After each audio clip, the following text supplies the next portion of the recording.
I am resolved to see the good in everyone and in every event.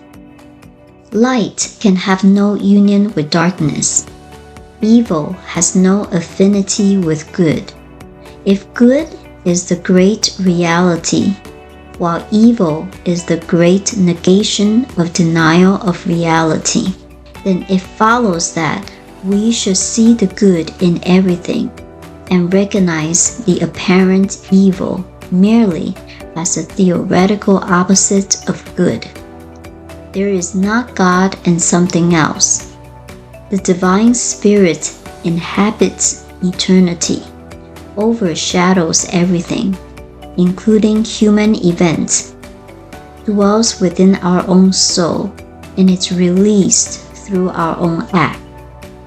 To see good as evil is to becloud our vision, to obstruct the pathway of our progress, and to cast a shadow across the sun of righteousness.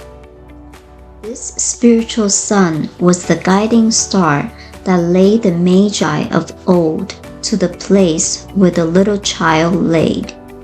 That is, to the place of good in our soul, to the presence of God at the center of every person's being. The humility of the manger is the commonplace in every person's life. It is here, the commonplace, that we must find the good in finding it here.